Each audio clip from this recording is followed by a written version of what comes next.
Hello student, good morning. आज banking की class में आप बैंकों के प्रकार के बारे में जानेंगे। इसके पहले आपने बैंक के कार्य के बारे में सीखा, बैंक के क्या कार्य होते हैं।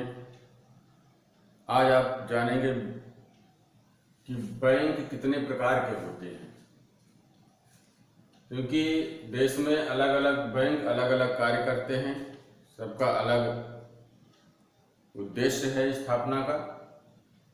उसी कड़ी में आप देख रहे हैं, सबसे पहले केंद्रीय बैंक,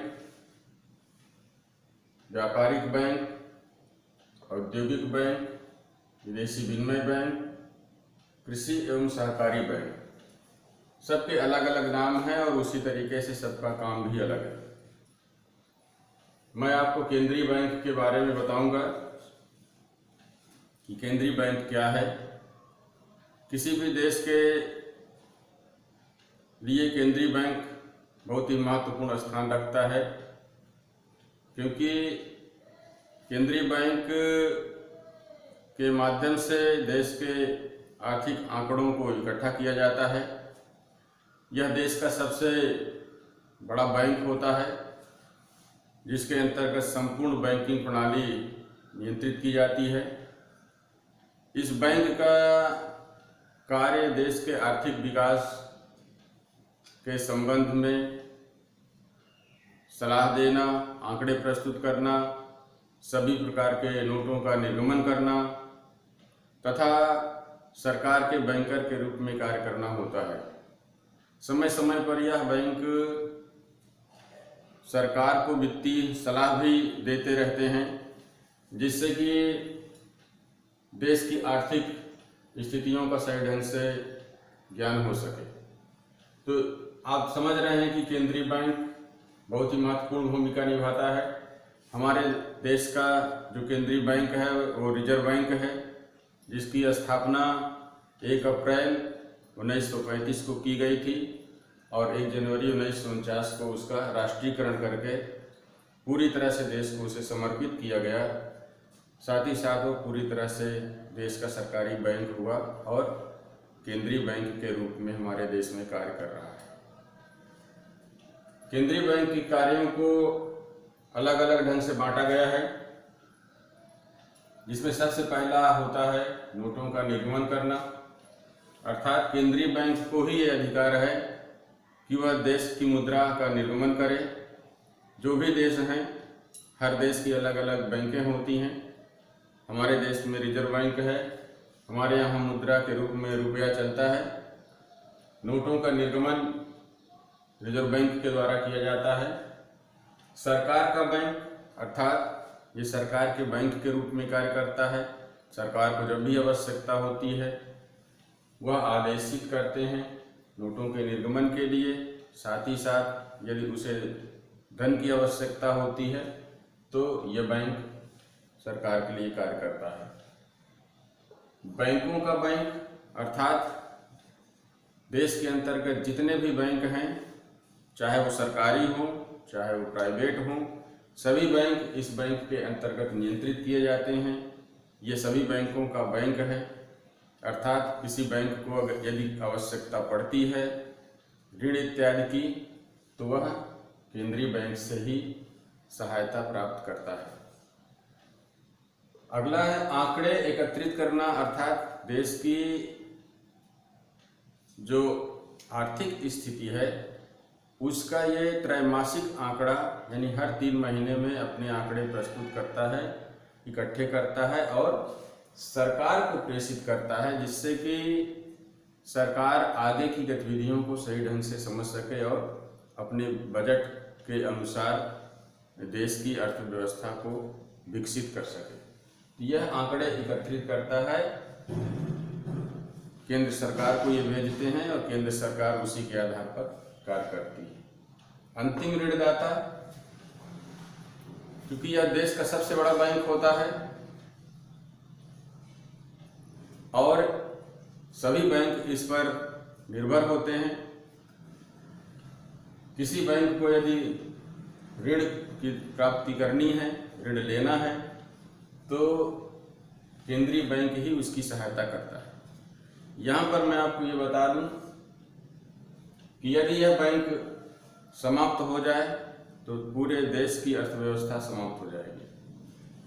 कभी कभी ये बैंक, कोई ऐसी बैंक जो मान लीजिए कि वित्तीय घाटे में जा रही है, उबर नहीं पा रही है, तो उसको ऋण देकर ये बचाने का पूरा प्रयास करते हैं। समाशोधन गृह बहुत ही इम्पोर्टेंट पॉइंट है ये आपका। आज के समय में समाशोधन गृह एक महत्वपूर्ण भूमिका निभाते हैं। जिस तरह से व्यापारिक स्थितियां हैं हमारे देश की या पूरे विश्व की, उसमें जो लेन देन होते हैं वो कैश से कम और cheque, demand draft, bank draft के माध्यम से ज़्यादा किए जाते हैं। पहले क्या था कि यदि कोई चेक खाते में लगा दिया जाए तो 15 से 20 दिन, कभी कभी महीनों लग जाते थे उसके क्लियर होने में। आज की स्थितियां दूसरी हैं। 24 से 48 घंटे में चेक या डिमांड ड्राफ्ट क्लियर हो जाता है। उसका श्रेय समाशोधन गृहों को जाता है जो केंद्रीय बैंक स्थापित करता है। इसे क्लियरिंग हाउस भी कहा जाता है। यहाँ पर चेक क्लियर किए जाते हैं जिसको कि केंद्रीय बैंक के नियंत्रण में रखा गया है। तो इस प्रकार बच्चों देख रहे हैं आप कि केंद्रीय बैंक के अलग अलग विभिन्न प्रकार के कार्य हैं। साथ ही कुछ और भी कार्य होते हैं, जैसे कि कृषि से संबंधित वित्त की व्यवस्था करना, पुराने जो नोट होते हैं चलन में होने की वजह से कट जाते हैं, फट जाते हैं, तो उन नोटों को वापस लेना, देशी और विदेशी मुद्राओं का क्रय करना, उसका कोष संरक्षित करना, भंडारण करना, ये कार्य भी केंद्रीय बैंक के अंतर्गत आते हैं जो यह बैंक समय समय पर करता रहता है। दूसरी बैंक है आपकी व्यापारिक बैंक। व्यापारिक बैंक अर्थात वे सभी बैंकें जो जनता से धन इकट्ठा करती हैं, जमाएं स्वीकार करती हैं और जनता को व्यवसाय करने के लिए ऋण देती हैं, वो सभी बैंकें व्यापारिक बैंक कहलाती हैं, जिसके अंतर्गत state bank, bank of Baroda, Punjab national bank, इस तरह की जितनी भी नेशनलाइज बैंकें हैं या प्राइवेट बैंकें हैं, वो सभी व्यापारिक बैंकों की श्रेणी में आती हैं और साख का निर्माण करती हैं। ठीक है, इन बैंकों के कार्य को अलग अलग ढंग से यहाँ पर बांटा गया है। सबसे पहला है मुख्य कार्य, जिसके अंतर्गत आपने बैंकों के कार्य के अंतर्गत सीखा है कि जमाएं स्वीकार करना और ऋण देना। जमाएं कैसे स्वीकार करते हैं? खातों के माध्यम से, जिसमें बचत खाता हो सकता है, चालू खाता, स्थायी जमा खाता, आवर्ती जमा खाता, गोलक खाता। इन खातों के माध्यम से बैंक जमाएं स्वीकार करता है। दूसरा कार्य है मुख्य कार्य के अंतर्गत ऋण देना। सामान्य ऋण जो व्यवसाय करने के लिए व्यापारियों को दिया जाता है। व्यवसायी अर्थात चालू खाते के अंतर्गत अधिविकर्ष या ओवरड्राफ्ट की व्यवस्था होती है, तो ओवरड्राफ्ट के माध्यम से ऋण का भुगतान करना या ऋण देना। उसके बाद विनिमय विपत्र आदि की यदि व्यवस्था है, व्यापारी विनिमय विपत्र प्रस्तुत करता है तो उस पर कुछ कटौती करके विनिमय विपत्र के आधार पर ऋण देना। ये ऋण देने के अलग अलग कार्य हैं जो इसके पहले मैंने आपको बताया भी है। तो बैंकें कैसे जमाएं स्वीकार करती हैं, कैसे ऋण देती हैं, इसको आपने सीखा है, जाना है। सहायक कार्य के अंतर्गत एक स्थान से दूसरे स्थान पर धन हस्तांतरित करना, ट्रांसफर करना, चेक के माध्यम से, डिमांड ड्राफ्ट के माध्यम से, बैंक ड्राफ्ट के माध्यम से, या किसी से चेक प्राप्त हुआ है तो अपने खाते में व्यापारी उसे लगा देता है, उसका संग्रह करना, ये कार्य बैंक करता है। जो प्रतिभूतियों का क्रय विक्रय करना, अंशों का क्रय, ऋण पत्रों का क्रय करने का ये कार्य करता है। विदेशी मुद्रा का क्रय विक्रय तथा एक्सचेंज करना, जैसे किसी देश की मुद्रा हमारे देश में यदि आती है तो सीधे चलन में नहीं होती है, उसे भारतीय मुद्रा में परिवर्तित करना होता है, तो यह कार्य भी ये बैंक करता है। व्यापारियों को वित्तीय सलाह देना, अर्थात यदि कोई व्यापारी बैंक से लोन इत्यादि लेना चाहता है या बैंक से कोई सलाह चाहता है तो समय समय पर व्यापारियों को ये सलाह भी देते हैं, जिससे कि उनका व्यवसाय और आगे तीव्र गति से बढ़ सके।